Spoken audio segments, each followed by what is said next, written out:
Good morning everyone. Today is Saturday, our usual YouTube video.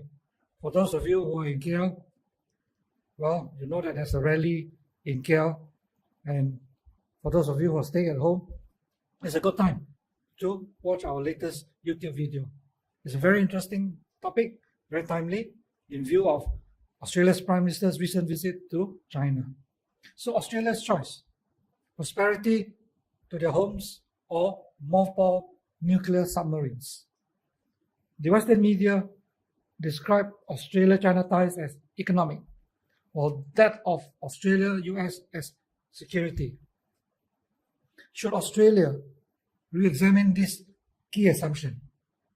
From my point of view, I think the time is perfect, it is timely.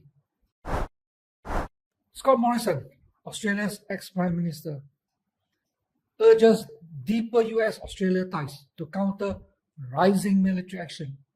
Scott Morrison has perpetually viewed the rise of China as China's threat. The PRC, according to Scott Morrison, still continues to engage in intermediary behavior by their military against Australia when it suits them without remorse, Scott Morrison said. Of course, Scott Morrison doesn't talk about the same so-called intermediary behavior by Australia and America on China, like forever. So in a statement, the former Australian Prime Minister did not specifically mention the ongoing Pentagon review of the $368 billion AUKUS nuclear submarine program. Instead, he keeps arguing. It's like an old broken record player, keep playing the same tune, argue for stronger ties between like-minded democracies. I'm not sure whether Scott Morrison should describe America under Trump as like-minded democracies. I'm sure I have many Australian friends. The Australian friends that I talk to definitely do not see America under Trump and Australia now as like-minded democracies. At the same time, the Australian Prime Minister visited China recently, and they talk about free trade, more dialogue. The sensitive issues were hardly raised. Why? Isn't this a better way to establish relationship? Even with a big if, even if China is really the threat that Scott Morrison loved to falsely describe, wouldn't more trade, more dialogue undermine that threat without killing anyone? The Australian Prime Minister and his partner walked up, of course, the Great Wall of China. I mean, that is really a very friendly gesture. And this has been going on for quite some time, ever since Australia's Labour Party came into power. Chinese Prime Minister Li Qiang and Anthony Albanese acknowledged the steady improvement in China-Australia ties in October 2024. And these two prime ministers made the statement during their meeting in Vientiane, Laos, on the sidelines of the East Asia Cooperation meeting, where the two prime ministers expressed the two countries' commitment to jointly safeguard peace and stability in the Asia Pacific. So the question is Australia under Anthony Albanese doing the right thing? Or was Scott Morrison correct in chopping off friendly and prosperous ties with China? Let's take a look at some simple statistics which I'm sure many of you would know. This is the exports from Australia to China and America in 2024. Australia exported about 159 billion Australian dollars, to the United States about 23 billion. Now you might not be able to visualize such humongous figures. 159 AUD, that's a lot. But let's break it down into bite pieces. On a per day basis, Australia export almost 435 million AUD to China one day. To the United States, about 64 million. Export value per day per Australian citizens, about 27.4 million of Australians per day each Australian is exporting about 15.86 AUD to China. On a per day basis, on a daily basis, each Australian is exporting only 2.35 AUD to America. The statistics are revealing.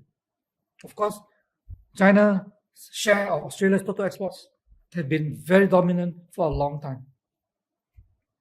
You can see in this chart, the red line at the top is export from Australia to China. Can you find United States? It's somewhere at the bottom. The exports from Australia to the United States is about the same as Australia exports to India. India's GDP per capita is about 2,600 US dollars. America's GDP per capita is 80 over 1,000 US dollars. But United States buy about the same amount of Australian goods as India. Of course, China is way ahead. Let's share with you countries which are causing Australia's worst trade deficits, not trade surpluses, worst trade deficit. The US and Australia trade recorded a trade deficit of almost 28 billion AUD. That is the highest trade deficit that the Australian economy is suffering. And the trade deficit that Australia has to the US is not a single year, it's very persistent. On the other hand, in 2024, Australia enjoyed a trade surplus with China of almost 49 billion AUD. It's by far the highest. It is 2.4 times higher than Japan. If you look at the next few trade surpluses that Australia has, Australia's trade surplus with China is about the same as the total of Japan, India. Well, let's take Hong Kong because Hong Kong is really part of China. So if you add Hong Kong into China's figure, the mainland China's figure, Australia has a trade surplus of nearly 60 billion US dollar AUD. 60 billion. That's more than almost the combined total of the rest. As I mentioned, Australia suffers persistent trade deficits with America. In 2024, Australia exported 23.8 billion and imported 50.6 billion from America. So in 2024, Australia suffered the largest trade deficit with any single country, with America worth 26.8 billion AUD.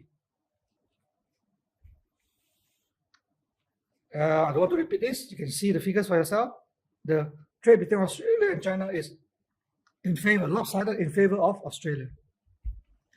If you look at it as a percentage of Australia's GDP, Australia's trade surplus with China accounted for 4% of Australia's GDP in the 2024 fiscal year.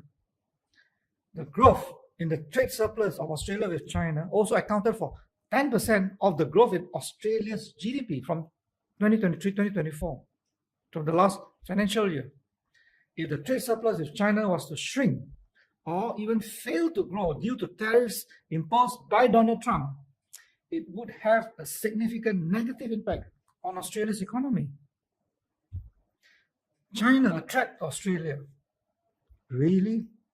Yes, there's no doubt. China is a rising superpower. But is China, whether under the Communist Party of China or under her emperors, ever attracted Australia? Since the formation of the PRC in 1949, has Australia seen Chinese tanks rolling into Darwin? Have Chinese bombers flown over Perth? Has China ever invaded or even attempted to invade Australia in China's 5,000 years of history? Answer is no. Not since 1949, not since the first emperor, certainly not today, and neither in the future. Are you tired of doing investment research on stock markets? Want to spend time on your hobbies or go out with your friends instead? Introducing iCapital, where you can get independent, objective, and comprehensive investment advice on the go. Available in English and Mandarin and can be accessed via app, website, and print copy. We provide thorough, first-hand research-based findings on listed companies, economies, and stock markets, and clear perspective of how markets interact and how they influence investments, as well as provide Malaysian and global stock recommendations. Stock portfolios with outstanding performance to follow. Subscribe now to iCapital for stock news. From only 49 ringgit a year, start investing like a fund manager. Subscribe now at www.icapital.biz. The AUKUS nuclear submarine deal will cost Australia up to 368 billion. It's supposed to have on a rotation basis, right, where the nuclear power submarines built in US, built in UK will visit Australia from 2027. That was the original announcement in 2023. But ask yourself this question: what exactly are the AUKUS nuclear submarines defending Australians from? Are these super expensive submarines defending Australia from the thousands of Chinese students who study there in Australia every year? Or maybe the nuclear submarines will defend Australia from the lavishly spending Chinese tourists clicking selfies in front of the Sydney Opera House, or making George Street, the retailing centre of Sydney, boom. So what exactly are these AUKUS nuclear submarines that Scott Morrison loved to promote defending Australia from? My God. This is a view expressed by the national president of the Australia-China Friendship Society. He says Australia, especially the young people, should visit China more often and learn some Chinese language if they have the opportunity, as this will help them better understand the real China. When they go there and they see people out enjoying themselves shopping, going to supermarkets, going to shows, the Australians would have a better understanding of what China is all about. As I told some Australian friends recently, I was in Sydney recently, I said, walking down the streets of Sydney is so different from walking the streets of, say, for example, Shanghai. Sydney, like Kuala Lumpur, has got plenty of carbon dioxide emission gasoline cars. It's noisy, it's hot, whereas in Shanghai, a lot of the cars are electric vehicles. No CO2 emission, no heat, no noise. So if you follow this Judd Everett, the national president, and go there and visit, I have talked to many Australian friends. I do not understand why they still want to go to Europe. They still want to visit the same European countries. They still want to visit the same American continent. And they just, I don't know what the reason is. They just don't seem to want to visit China.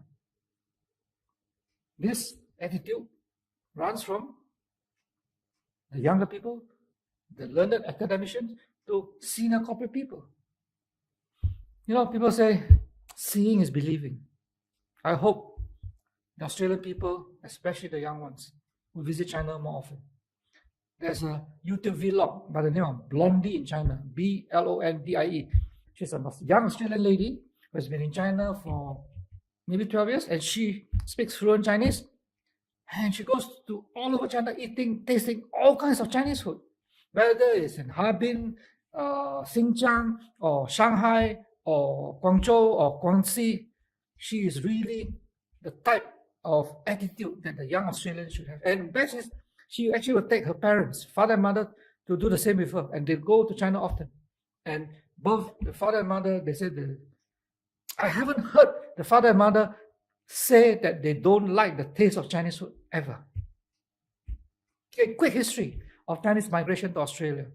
Australia, this is a few years ago, which has increased by now, is home to about 1.4 million people of Chinese ancestry, about 5+% of Australia's total population. According to official records, the Chinese immigration to Australia started back in the 19th century and continues today, right? But a lot of people don't realize that Australia has got this entrenched, very embedded attitude of anti-China, anti-Chinese. I don't understand why. In June 1855, the recently formed colony of Victoria passed its first anti-Chinese legislation called an Act to Make Provisions for Certain Immigrants. The Victorian Act of 1885 was the first of its kind in the Australian colonies. The Act imposed a tax of £10. This is 1855. it imposed a poll tax of £10 for every Chinese arrival and limited the number of Chinese on board each vessel to 1 Chinese for every 10 tons of goods. This particular piece of anti-Chinese legislation was in many ways a precursor to the Federal Immigration Restriction Act of 1901. Established at the Federation of the Colonies 6 years later, the Act underpins the White Australia policy and excluded non-European migration to Australia until the 1970s. So why are you fearful of the Chinese? In 1855, the Chinese were coolies. They were so poor. They were so desperate because at that time, China had already suffered from the Opium War, from the European colonization, exploitation of China. And these Chinese people were basically poor people, coolies. At the same time, a lot of them later on migrated to Malaya, Singapore, Thailand, and so on. So why? The Chinese at that time don't have fighter jets, don't have any kind of those things. Even then, Australia was already anti-China. Is this something in the Australian DNA? Long before Captain Cook. Now, research of a 1602 map, the Kunyu Wan Guo Quantu, has asked very interesting questions about the history of Chinese exploration. A book based on this map called Chinese Global Exploration in the Pre-Columbian Era, Evidence from an Ancient World Map, showed that the Ming Dynasty treasure fleet under Admiral Cheng Ho went to Australia and New Zealand long before the British, long before Captain Cook. In a separate book written much earlier by Gavin Menzies in his book 1421, the year China discovered the world, Admiral Cheng Ho's fleet visited Australia in the 15th century. Did they conquer Australia? Did they invade Australia? So, the choice for Australia is simple: food on the table, prosperity to your home, or mothball the nuclear submarines. China, for all the fears falsely claimed by the Western politicians and media, has shown no aggression towards Australia, not in the past 5,000 years, not since the rise of the Communist Party of China, not now, not in the near future, or in the far future. China's peaceful presence in Australia has largely come through students, tourists, investment, trade, not soldiers, not fighter jets, not missiles. Instead, China's relations with Australia has brought, in real terms, in practical terms, food and prosperity to the tables and the homes of millions of ordinary Australians 365 days. Whether it is wine, whether it is barley, whether it is iron ore, whether it is the students studying in Sydney U, or whether it is the tourists going around Australia, they are bringing food and prosperity to the tables and homes of the Australians. Why should Scott Morrison and others let Australia spend billions of precious AUD to America to protect Australia from an imaginary enemy? An imaginary enemy that they tried to exclude way back in 1855. One who has never attacked Australia in the last and the next 5,000 years. 1855, the Chinese were super poor. Now, of course, China is a lot better off.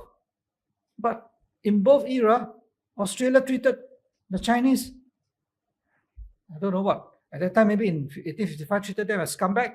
Now treat them as imaginary enemy. So my opinion is that it is time that Australia's foreign and defense policies rebalance Australia's vital national interests in the right direction to the west of the Pacific Ocean. I hope you like my video today. Please click a like, please share, because it will help to spread some truth about Australia, China, Australia-America relations and make the world a more peaceful place. And if you can, please do subscribe. With that, I hope the rally in Central KL did not do any disruption, and I hope you have a good weekend. Bye-bye.